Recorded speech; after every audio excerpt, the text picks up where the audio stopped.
Jésus de loin accourut, se prosterna devant lui et s'écria d'une voix forte: Que me veux-tu, Jésus, fils du Dieu très haut? Je t'en supplie au nom de Dieu, ne me tourmente pas. Mais ayant vu Yeshua de loin, où se trouvait cet homme, eh bien, nous sommes ici au pays de Gadara. Le pays de Gadara fait partie de la région de Girgasien. Et dans la région de Girgasien, puisque Matthieu parle plutôt des deux personnes possédées dans la région de Girgasien. Et Marc et Luc parlent d'un seul homme. Et la réconciliation entre les deux peut être comprise comme étant deux personnes unies par le mariage, ne formant qu'une seule personne. D'autre part, on peut penser qu'il s'agit à la fois d'un païen et d'un juif dans ce pays.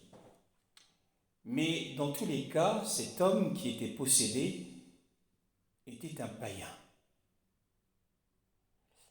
Et là, il se trouvait sur une montagne, les montagnes qui entouraient la rive de la mer de Tibériade, d'où Yeshua venait de débarquer avec ses disciples.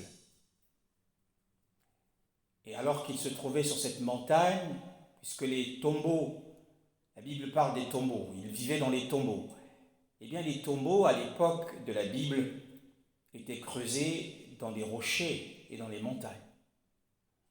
Et donc cet homme se trouvait au-dessus de la montagne, et habituellement, quand quelqu'un passait par là, il accourait, il s'en prenait à la personne, l'agressait, lui faisait du mal, parce qu'il y avait en lui une force de folie. C'était une force satanique. Il était plus fort que d'habitude. Et quand il voyait les gens passer, il était en rage. Il était dans une folie furieuse. Mais là, il a aperçu un homme avec ses disciples. Ils étaient 13 hommes à descendre de la barque. Il n'a pas remarqué Pierre, il n'a pas remarqué Jean, ni Jacques, ni Matthieu. Mais parmi les 13 qui débarquaient de la mer de Tibériade, il y en avait un qui était différent des autres. Non pas par sa façon d'être, mais spirituellement il était différent. Car la Bible dit, ayant vu Yeshua de loin, il l'a aperçu de loin. Eh bien, cet homme qui habituellement entrait dans une folie furieuse, eh bien cette fureur fut soudain maîtrisée. Ses eaux se calmèrent. La folie en lui a été maîtrisée, rien qu'à la vue de Yeshua de loin. Il a aperçu le Sauveur, car la Bible parle de Yeshua, dont le nom signifie « il sauvera son peuple de ses péchés ». Il a aperçu le Sauveur de loin. Au lieu de s'enrager, d'être furieux, au lieu de courir et de l'agresser, mais le voilà apaisé, sa fureur s'est apaisée, mais on le voit courir rapidement, dévaler la montagne, et il court, il court, il court. Sans doute que Pierre se demandait qui était cet homme nu qui arrivait en courant. Peut-être que Pierre a pris peur et Jean se demandait, eh bien, un agresseur, un assaillant nous attaque. Mais au lieu de cela, contre toute attente, eh bien, cet homme est venu en courant. Il s'est jeté aux pieds du Seigneur. Il s'est jeté aux pieds du Seigneur pour l'honorer, Il s'est jeté aux pieds du Seigneur pour lui rendre un culte, pour se prosterner devant lui, pour s'agenouiller devant lui. Oh, quel miracle! Sa fureur, la fureur en lui, la colère qui l'habitait, la colère du diable qui l'habitait, fut soudain maîtrisée, contrôlée. Ainsi nous comprenons que Elohim est au contrôle de toutes choses. Cet homme qui semait la terreur, au point que plus personne ne pouvait passer par là, parce qu'il déchirait, il frappait. Mais parce que Yahushua a accosté et qu'il a mis pied sur ce rivage, sur ce territoire, le territoire où régnait le diable, soudain le règne du diable fut bloqué. Le diable qui possédait cette pauvre créature fut forcé de trembler sur son propre territoire. Il fut forcé de trembler devant le Mashiach. Il fut forcé de s'incliner devant lui. Waouh! Quel spectacle! Quelle belle scène! Ce pauvre homme est venu pour l'adorer tout nu. Pourquoi? Eh bien, parce que la fureur du diable en lui avait été enchaînée par la puissance du Saint-Esprit. Alors l'homme redevint, pendant un temps, il redevint conscient du besoin qu'il avait. Il avait en lui un besoin, il avait en lui un désir. Oh, il avait besoin d'aide. Le fait de courir vers Yahushua exprime le besoin qu'il avait, le besoin urgent qu'il avait. Il avait besoin d'aide, il avait pris conscience de son état lamentable. Il avait pris conscience de sa dégradation mentale. Alors, puisque le pouvoir de Satan en lui et sur lui avait été suspendu, il en a profité, il a saisi l'occasion pour crier au Seigneur dans l'adoration. Le verset 8 nous dit, car Yahushua lui disait, sors de cet homme, esprit impur. Oh, Yahushua a suscité en lui ce désir. Il a suscité dans son cœur le désir d'être délivré, le désir d'être soulagé, le désir d'être guéri. Alors il lui a permis de courir. Il lui a permis de courir comme jamais. Il lui a permis de l'adorer. Le secret de la délivrance de cet homme se trouvait dans l'adoration. Et bien parce qu'il a adoré le Seigneur, parce qu'il s'est prosterné devant lui, parce qu'il s'est humilié devant lui. Alors, cette humiliation a fait déployer la puissance du Saint-Esprit pour sa délivrance. Eh bien, si le Mashiach, cela signifie que si le Mashiach œuvre en nous, si le Mashiach œuvre en nous, en sorte que nous désirons ardemment de tout notre cœur notre délivrance, alors il se lèvera. Il se lèvera. Alors il œuvrera pour cette délivrance que nous désirons. Il faut premièrement qu'il œuvre en nous. Alors il œuvre en nous et qu'il mette dans notre cœur le désir d'être délivré, d'être libéré. Et il disait à cet homme, il disait à l'esprit qu'il habitait, esprit impur, sors de cet homme. Alors nous comprenons qu'il s'agissait bien d'un païen. Oui, son esprit, l'esprit de cet homme était souillé, sa conscience était souillée, les facultés de son âme étaient habitées par un esprit impur. Alors Yahushua disait, sors de cet homme, esprit impur. Nous avons là l'expression de l'évangile. L'évangile que nous prêchons, l'évangile auquel nous croyons, son but, c'est d'expulser les esprits impurs hors des âmes des hommes. Oui, bien-aimés dans le Seigneur, c'est cela le but de l'évangile, que nous lisons d'ailleurs dans Luc chapitre 13, le verset 32. 32. Il leur répondit, allez dire à ce renard, voici, je chasse les démons et je fais des guérisons aujourd'hui et demain. Et le troisième jour, j'aurai fini. Oui, c'est Yeshua qui s'adresse à ceux qui étaient venus voir Yeshua, sans doute les disciples de Jean, qui disaient, va-t'en d'ici, Hérode veut te tuer. Et le Seigneur l'appelle renard à cause de sa ruse, à cause de ses mauvaises actions. Il était rusé comme un renard.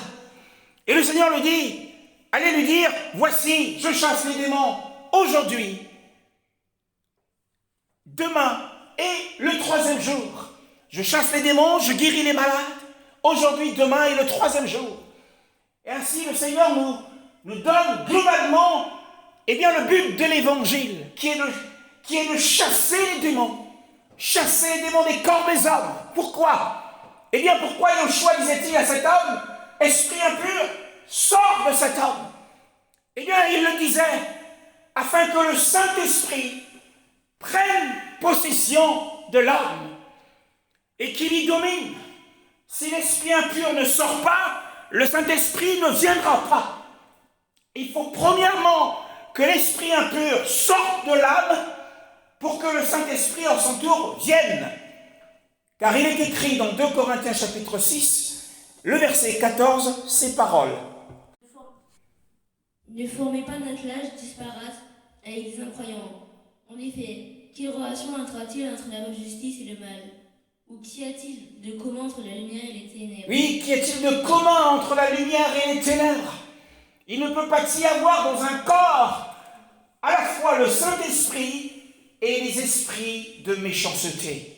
Il faut premièrement que l'esprit impur sorte avant que le Saint-Esprit vienne prendre possession et dominer, pour que la maison ne soit pas vide. Voilà pourquoi Yeshua, dans le texte que nous sommes en train de lire de Marc chapitre 5, le verset 8, 5 verset 8, eh bien le Seigneur lui disait, sors de cet homme, esprit impur. Et nous lisons au verset 7 cette parole. Au verset 7, nous lisons cette parole. Et s'écria d'une voix forte, que me veux-tu, Jésus, fils du Dieu très haut? Je t'en supplie au nom de Dieu, ne me tourmente pas. Il s'écria d'une voix forte et criant à grande voix. Tout à l'heure, lorsque il a accouru au Seigneur pour l'adorer, il ne criait pas, il était redevenu normal. La puissance du diable en lui était maîtrisée, suspendue.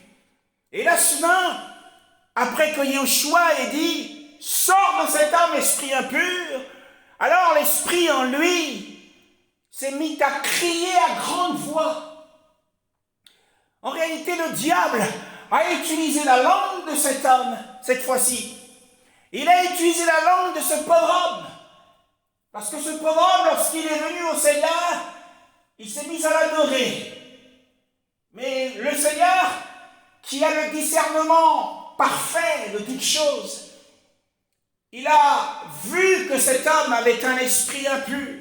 Alors il s'est adressé à l'esprit impur, il lui a dit, esprit impur, sors de cet homme. Alors l'esprit impur s'est mis à crier d'une grande voix. Il a utilisé la langue de cet homme et il a crié par sa voix. Qu'y a-t-il entre toi et moi? Voyez-vous, le diable en lui a appelé Yeshua, fils d'Élohim très haut, fils de l'Élohim très haut. Le diable qui appelle Élohim, l'Élohim très haut. Qu'est-ce que cela signifie? Eh bien, s'il l'appelle Élohim très haut, il est en train de reconnaître que Élohim a le gouvernement suprême sur toutes choses, que Elohim est au-dessus de tous les dieux qui soient. Il est l'Elohim très haut. Et le diable le reconnaît ici. Il dit, Yehoshua, fils de l'Elohim très haut. C'est le nom que Yahweh porte, qu'il a porté dans le livre de la Genèse. Elohim très haut signifie El Elyon. El Elyon. Alors, ce nom était connu parmi les nations païennes. Et c'est sous ce nom que le diable l'appelle. Magnifique est le Seigneur. Il reconnaît Yehoshua comme étant le fils d'Elohim. Oh, oh, c'est impressionnant. Mais ne soyez pas impressionnés par cela. Que cela ne nous paraisse pas étrange que le diable, que l'on entende des meilleures paroles dans la pire des bouches qui soit, même dans la bouche du diable. Mais cela ne fera pas de lui un saint, mais il restera diable tel qu'il est. Mais parce qu'il existe une autre façon de le dire, une autre dimension de le dire, si ce n'est par le Saint-Esprit. 1 Corinthiens chapitre 12, le verset 3. Déclare, personne, s'il parle par l'Esprit de Dieu, ne dit « Jésus est maudit », et personne ne peut dire « Jésus est le Seigneur », si ce n'est pas par le Saint-Esprit. Oui, personne ne peut le dire à une certaine dimension si le Père ne le lui a pas révélé. Mais ici, ce n'est pas le Père qui l'a révélé à Satan, mais il avait cette connaissance de toute éternité, qu'il s'agissait bien du Fils d'Élohim. Mais l'esprit impur le dit ici, pour nous faire comprendre qu'on ne doit pas juger les hommes par leurs paroles inconsidérées. Mais c'est à leurs fruits qu'on doit les reconnaître. C'est à leurs fruits, ce n'est pas à leurs paroles. Les paroles forment en quelque sorte la piété de l'extérieur vers l'extérieur. Beaucoup disent que Yehoshua est Seigneur. Mais leur façon de vivre, leur façon d'être, montre qu'ils ne sont pas du Seigneur. Donc la piété de l'extérieur vers l'extérieur est une chose facile. Il est facile de confesser cela. L'hypocrite le plus honnête ne peut mieux dire que Yehoshua est fils d'Élohim. Pourtant, même le diable le fait ici. Il le dit.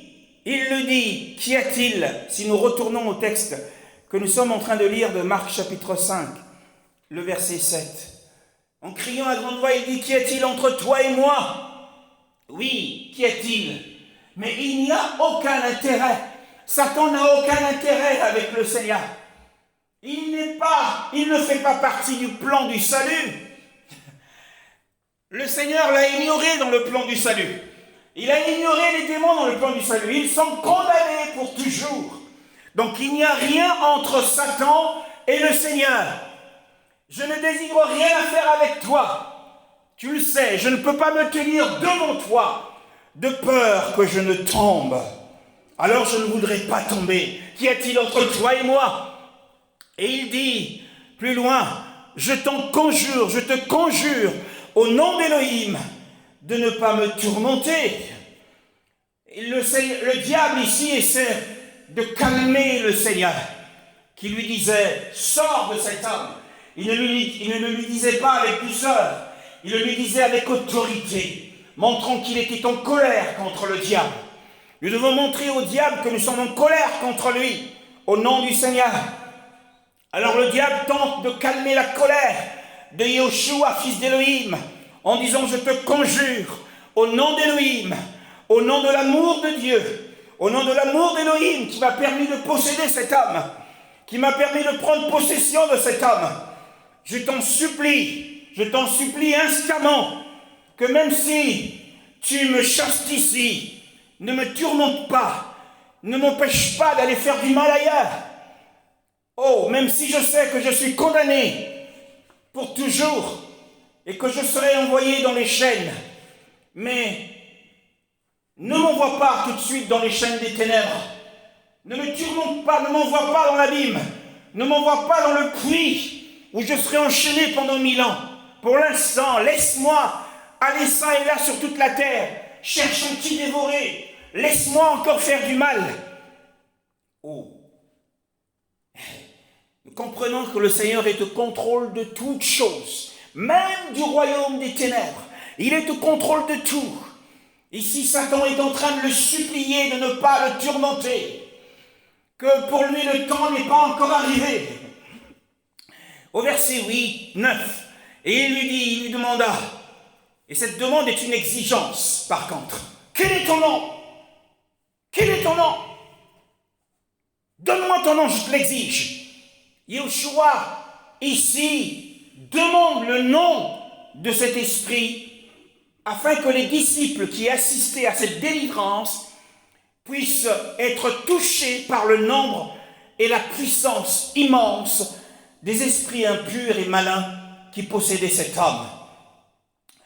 Et il répondit, Légion est mon nom, parce que nous sommes beaucoup. Waouh! Légion est mon nom. Chez les Romains, une légion de soldats comptait selon certaines divisions 6 000, voire 12 500 soldats. Alors, cela suggère quoi? Pourquoi est-ce que ce nombre est donné? Eh bien, pour nous montrer que les puissances de l'enfer, les puissances des esprits qui tourmentent les damnés en enfer, sont des puissances militaires. Une légion, nous l'avons dit, c'est un contingent, c'est une compagnie de soldats qui comptait jusqu'à 6 000, voire 12 500 hommes. Donc une légion est un nombre de soldats en armes. Donc les puissances des ténèbres sont des puissances militaires. Et ces démons combattent contre Elohim et sa gloire. Ils combattent contre le Mashiach et son évangile. Ils combattent les hommes, ils combattent les femmes, les enfants, les jeunes gens. Ces esprits infernaux, ces puissances infernales, eh bien, pour mission, ces puissances militaires, ont pour mission d'attaquer et d'agresser, de faire du mal aux hommes, aux femmes, aux jeunes gens, aux jeunes filles, et combattent les chrétiens, eh bien, afin que les chrétiens ne vivent pas dans la sainteté, afin que les chrétiens ne puissent pas connaître le bonheur. Et c'est ce qu'ils font chaque jour. Ils s'évertuent, en tout cas, ils mettent toute leur puissance, toute leur énergie pour nous empêcher de vivre dans le bonheur, pour nous empêcher de marcher dans la sainteté, pour nous empêcher de vivre dans la santé divine. Eh bien, c'est l'œuvre des démons. Éphésiens chapitre 6, le verset 12.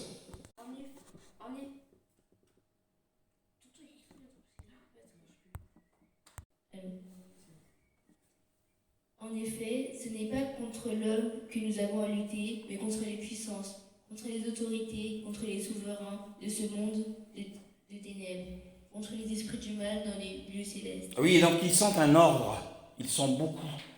Et c'est des esprits célestes, les esprits méchants dans les lieux célestes, les principautés, les autorités.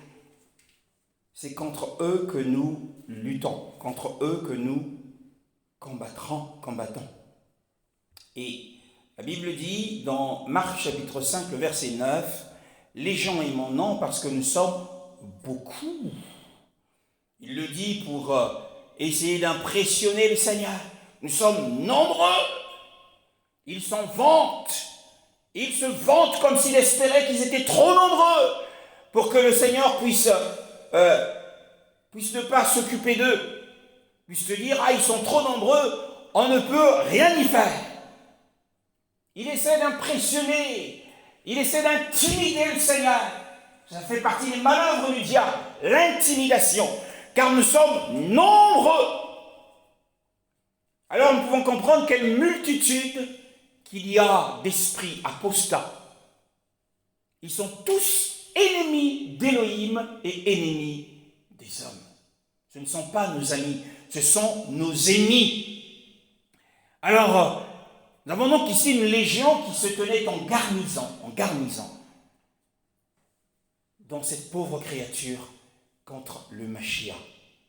Et nous pouvons aussi comprendre que nombreux sont ceux qui se soulèvent contre nous jour et nuit. Légion est mon nom. Légion est mon nom. Pourtant, il y avait en lui plusieurs démons. Mais il dit Légion est mon nom. Ils sont plusieurs, mais il dit Légion est mon nom.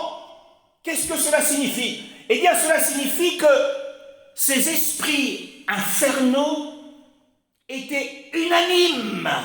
Ils étaient solidaires. Légion est mon nom. Nous sommes beaucoup, mais nous ne portons qu'un seul nom.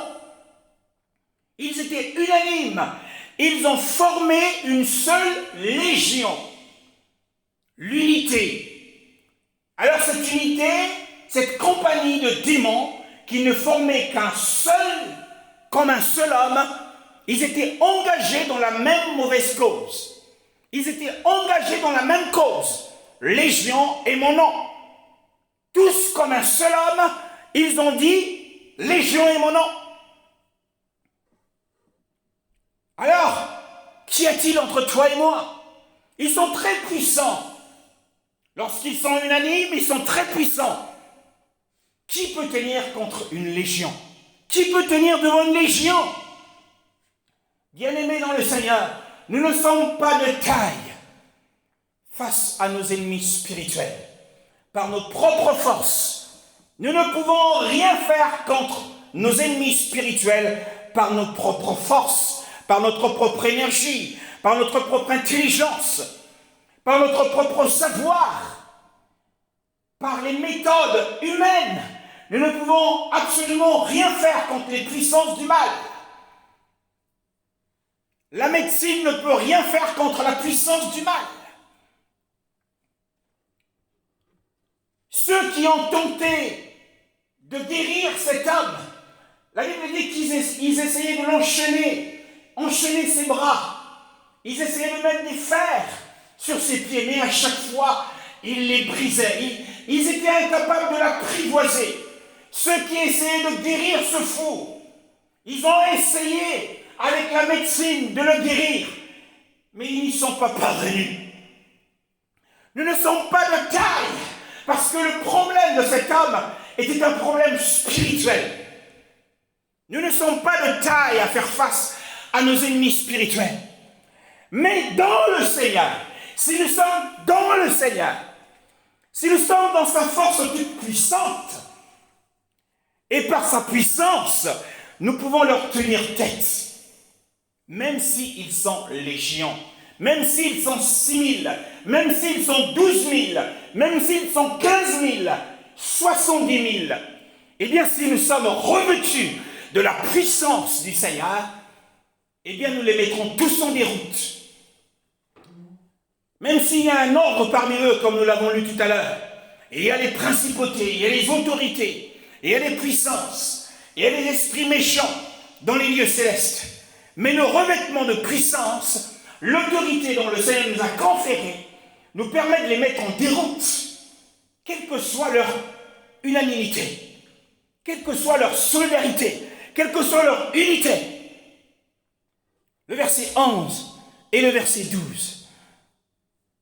Et il le suppliait, déjà au verset 10, avec insistance, de ne pas les envoyer hors du pays. Il le suppliait avec insistance. Pourquoi?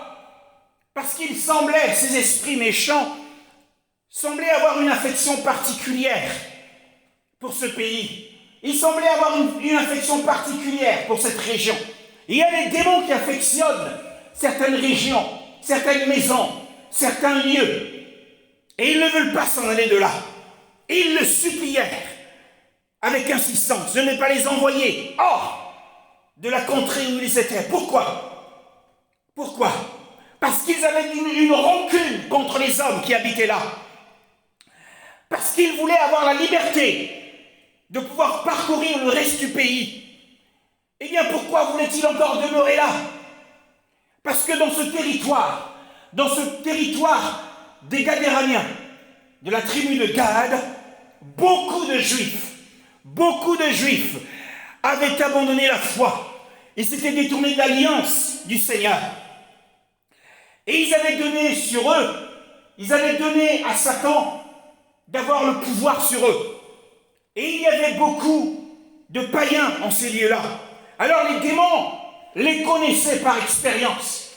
Ils connaissaient les penchants, ils connaissaient les dispositions et les habitudes, les mœurs des habitants de ce pays. Et qu'ils pouvaient efficacement à la fois les tenter et les avoir. C'est ce que font les démons. Ils étudient le comportement d'un homme, ils étudient le comportement d'une femme. Ils savent que avec telle chose, ça va faire tomber un tel. Avec telle autre chose, ça va le faire tomber. Donc comme ils connaissent les habitudes des uns et des autres, alors ils mettent devant eux des tentations pour qu'ils tombent au fur et à mesure. Plus ils tombent, et plus ils vont avoir une emprise sur eux. Et ils vont pouvoir les posséder. Et c'est pour cette raison qu'ils ne voulaient pas quitter ce pays. Parce qu'ils connaissaient ces hommes par expérience. Et qu'en restant là, dans ce pays, qu'ils allaient encore posséder un autre homme. Ils allaient encore rendre un autre homme fou. Alors, il dit, et la Bible dit, et ces démons suppliaient le Seigneur. Envoie-nous dans les pourceaux, afin que nous entrions en eux. Et tous ces démons le suppliaient. Oh. Et la Bible dit, et immédiatement, au verset 13, Yahushua le leur permit. Ah, voilà une vérité. Et immédiatement, Yahushua le leur permit. Comprenant que le Seigneur, sans interdire, sans restreindre, il les laisse faire comme bon leur semble. Pourtant, ces hommes, pourtant ces esprits, lorsque les hommes essayaient de maîtriser cet homme pour qu'il ne se fasse pas du mal à lui-même, pour qu'il ne fasse pas du mal aux autres, ils essayaient de l'enchaîner, de lui mettre des fers, mais les esprits les brisaient. Mais ici, on a l'impression que ces esprits, en présence du Seigneur, ils étaient comme liés. Ils étaient comme empêchés d'aller où ils voulaient eux-mêmes. Il fallait premièrement qu'ils demandent la permission au Seigneur. Voyez-vous comment même le monde des ténèbres est sous le contrôle parfait du Seigneur. Immédiatement, c'est Yahushua qui le leur permet. Il ne donne pas l'interdiction, il ne les restreint pas. Pourquoi? Eh bien, le Seigneur voulait montrer aux disciples et aux Gadaréniens combien la puissance et la malice des démons peut faire mal. Et pour les inciter à se tourner vers lui, qui est le véritable ami, lui seul qui est capable à la fois de maîtriser les démons et de les vaincre. Et les esprits impurs, étant sortis, entrèrent dans les pourceaux. La Bible dit, et ces esprits impurs étant sortis, entrèrent dans les pourceaux. Et le troupeau se précipita des pentes escarpées dans la mer. Il y avait environ 2000. Ils se noyèrent dans la mer. Les esprits impurs, nous comprenons qu'en fait il s'agit ici de... parce que selon la loi de Moshe, il était interdit de faire l'élevage des porcs, surtout de garder des porcs. C'était interdit par la loi. Donc il s'agissait bien d'un territoire vraiment habité par les païens. Et les pourceaux, on le sait selon la loi de Moshe, aiment naturellement se vautrer dans la boue, l'endroit qui leur convient le mieux. Les pourceaux se vautrent dans la boue. Et si un homme est comme un porc, il va se complaire lui aussi dans la boue des convoitises sensuelles. Quand on se livre au péché, on se complaît également dans la boue du péché et on devient une habitation propice à Satan. Apocalypse chapitre 18, le verset 2. Elle est tombée, Babylone la grande. Elle est devenue une habitation de démons, un repère pour tout esprit impur, un repère pour tout oiseau impur et détestable. Voilà. Donc c'est ainsi que un lieu devient un lieu, une habitation du diable quand on se vautre dans la boue du péché. La Bible dit que le troupeau se précipita des pentes escarpées dans la mer. Il y avait environ 2000 et ils se noyèrent dans la mer. Qu'est-ce que cela signifie? Eh bien, cela signifie que la conséquence de l'entrée des démons dans les porcs, la conséquence fut que ces porcs sont devenus fous. Les porcs devinrent fous. Ils se sont précipités dans la mer voisine. Si vous voyez quelqu'un sur un ponton se jeter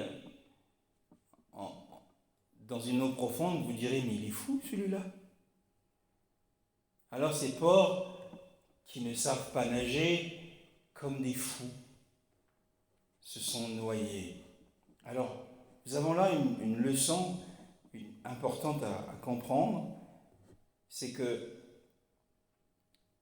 pourquoi est-ce que l'homme qui était possédé par cet esprit, ces 6000 démons ou ces 12 500 démons, ne s'était-il pas noyé? Pourquoi ces démons n'ont-ils pas précipité dans la mer pour le tuer? Lui, en fait, il n'a fait que se blesser tout seul par la puissance des démons. Pourquoi? Parce que Elohim avait dit, vous entrez en lui, mais ne touchez pas à sa vie. C'est ce que Yahweh lui avait dit à cette légion. Donc il apparaît que si cette légion n'avait pas été retenue par le Seigneur lui-même, ce pauvre homme se serait aussi noyé, il serait déjà mort depuis longtemps. C'est le Seigneur qui ne l'avait pas permis. Et nous pouvons être redevables au Seigneur et à la providence d'Élohim et au ministère des bons anges. Oui, ce sont les anges qui se tenaient à côté et qui empêchaient cela, pour que les esprits malins ne lui fassent pas plus de mal qu'ils en avaient déjà fait. Nous pouvons vraiment rendre grâce au Seigneur qui nous garde de tout mal, parce que si jamais le Seigneur décidait de lâcher tous les démons sur les hommes, je pense que le monde entier serait habité que par des fous. Mais le Seigneur ne le permet pas. Et il leur dit, vous allez jusqu'ici, mais pas au-delà. Et nous voulons le remercier pour sa parole de ce matin. Que son nom soit béni. Amen.